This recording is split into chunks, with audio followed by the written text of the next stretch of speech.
Media మిత్రులందరికీ నమస్కారం. అందరూ గమనిస్తూ ఉండింటారు, ఎయిర్పోర్ట్లన్నీ మార్కెట్లను తలపిస్తూ ఉన్నాయన్నమాట.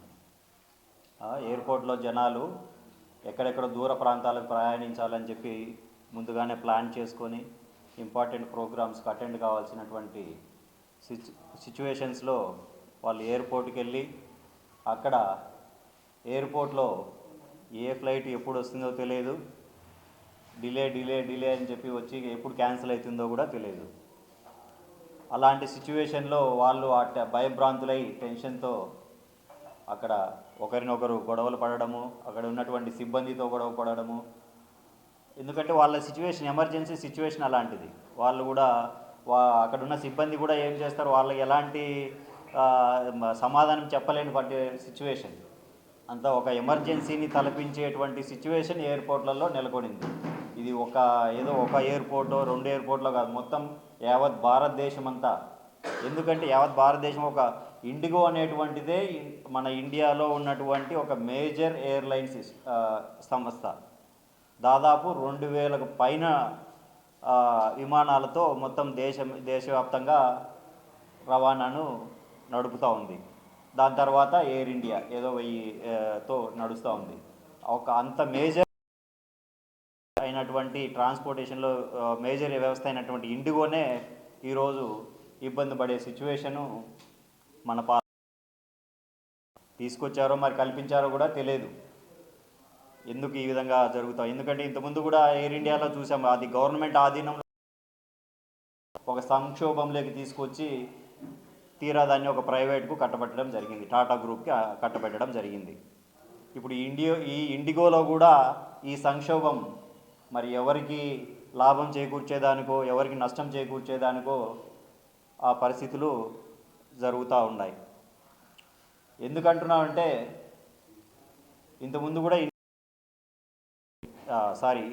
మన ఎయిర్ ఇండియాలో ఇదే జరిగింది. ఇప్పుడు కూడా అదే పరిస్థితులు సృష్టిస్తూ ఉన్నారన్నమాట.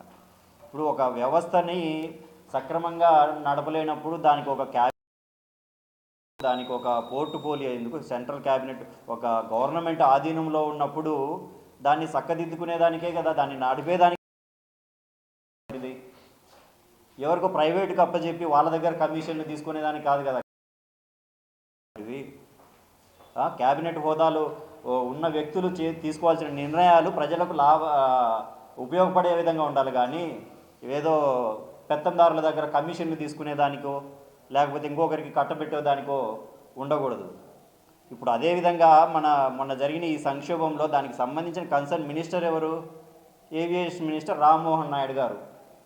ఆయన ఏ విధమైనటువంటి దానికి సంబంధించి మిటిగేషన్ ప్లాన్స్ ఏమీ లేకోకుండా కనీసం నేను ఇది చేస్తూ ఉన్నాను, ఈ ప్లాన్ ఈ విధంగా ఉంది, నెక్స్ట్ దీన్ని ఈ విధంగా చక్కదిద్దుపోతూ ఉన్నామని చెప్పి మీడియా ముఖంగా వచ్చి చెప్పడానికి కూడా ఇష్టపడడం లేదు ఆ మనిషి.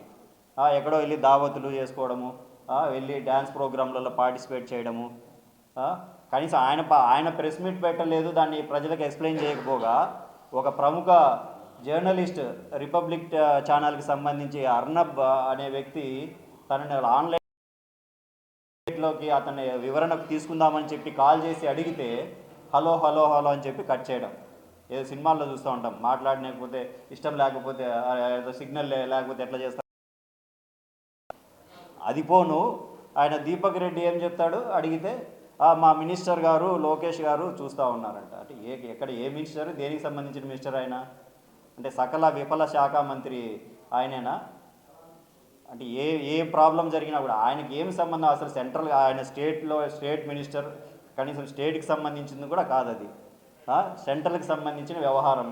అక్కడ క్రియేట్ చేశాడంట, వార్ రూమ్లో ఈయన వార్ చేస్తూ ఉన్నాడంట. వీళ్ళు ఎంతసేపు ఉన్నా కూడా మన లోకల్ ఛానల్ వాళ్ళు ఏంటంటే మన ఆయనకు లేని దాని టాలెంట్ని ఈయనకి జాకీలు పెట్టి లేపడానికి ఆయనకు ఎక్కడా స్కోప్ లేదు అయినా కూడా జాకీలు పెట్టి లేపాలి. ఈడ అక్కడ జరిగిన ఒక సంక్షోభంని కూడా వీళ్ళు చేసే సక్సెస్ లాగా మార్చుకునేదానికి వీళ్ళ ప్రయత్నం. ఈయన కాదు, దీపక్ రెడ్డి కాదని ఇంకొక పోటుగాడు పట్టాభిని అని ఆయనను పట్టుకొచ్చినారు. పాపం ఆయన తీసుకొచ్చి ఆయనతో కూడా వివరణ ఇప్పిస్తారని చూసినారు. ఆయన కూడా ఏం చేయలేక దాన్ని సెంట్రల్ ఎంతసేపు ఉన్నా కూడా వీళ్ళ ప్రాబ్లం కాదు, దాన్ని బీజేపీ ప్రాబ్లం అనే విధంగా 1200 చిల్లర విమానాలు రద్దయినాయంటే దాని 1,00,000 మంది ప్యాసింజర్లు ఇబ్బంది పడినట్టు. ఈ 1,00,000 మంది ఇబ్బంది పడినారంటే వాళ్ళు కనీస అవసరాలు లగేజ్లో ఉండేటి తీసుకోకుండా కూడా ఇబ్బంది పడినారు. అంటే 5 రోజులు 6 రోజులు ఎయిర్పోర్ట్లో ఉండకపోతే వాళ్ళ బట్టలు లగేజ్లోనే ఉండిపోతాయి కార్గోలో. అక్కడ నుంచి ఎట్లా వాళ్ళ కనీస అవసరాలు, ఫుడ్ అరేంజ్మెంట్లే. అంతే. దీనివల్ల ఏమవుతుందంటే ఒకరి చేతిలోనే పెత్తనం పెట్టి ఒక సంస్థకే మనకు అప్పచెప్తే కదా ఇలాంటి సర్వీసులు ఇస్తాయో చూడండి. అదేవిధంగా ఇప్పుడు సార్ చెప్పినట్టు అదేవిధంగా స్కూళ్ళు కూడా మొత్తం కార్పొరేట్ సెక్టార్లోకి వెళ్తున్నాయి. స్కూళ్ళు వెళ్తున్నాయి, హాస్పిటల్ వెళ్తున్నాయి, ఇలాంటి విమానయాన సంస్థలు కూడా వెళ్తున్నాయి. దీనివల్ల ఏమవుతుందంటే ప్రపంచ దేశాలలో మన ఇండియా వైపు వాళ్ళు ఇంత దరిద్రంగా ఉంది అనేది ఈ సిచ్యువేషన్లో వాళ్ళు గమనిస్తారనమాట. దీనివల్ల అదర్ కంట్రీస్ వాళ్ళు కూడా ఉంటారు. వాళ్ళు ఎంత చెత్త వ్యవహారం నడుపుతున్నారని రాజకీయం చేసి అని చెప్పేసి కూడా దీని మీద వాళ్ళు అంత దరిద్రంగా అనుకుంటున్నారనమాట.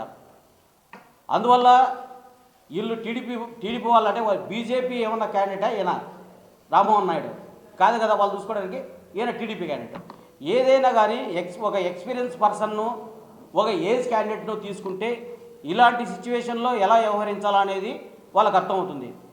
అతను రామ్మోహన్ నాయుడు టాలెంట్ ఉంది అని చెప్పిన టాలెంట్ ఉన్నప్పుడు డీజీసీఏ సంస్థ అంత పెద్దది కదా, వాళ్ళ స్టాఫ్ ఎంతమంది ఉన్నారు, వాళ్ళు ఎన్ని గంటలు పని సంవత్సరాలకు ఒకసారి సబ్మిట్ చేస్తారా లేదని ముందు చూసుకోకుండా ఒకసారిగా అడిగితే ఇది ముందుగానే తెలియదా? జనరల్ మినిస్టర్కు తెలియదా ఈ సిచ్యువేషన్స్ అన్నీ? ఇవన్నీ దయచేసి ప్రజల దగ్గరికి వచ్చి ప్రెస్ మీట్ పెట్టి మీరు చెప్పి ఈ విధంగా తప్పిదం జరిగిందని చెప్పేసి ప్రజలను ప్రజలు ఓకే, థ్యాంక్ యూ.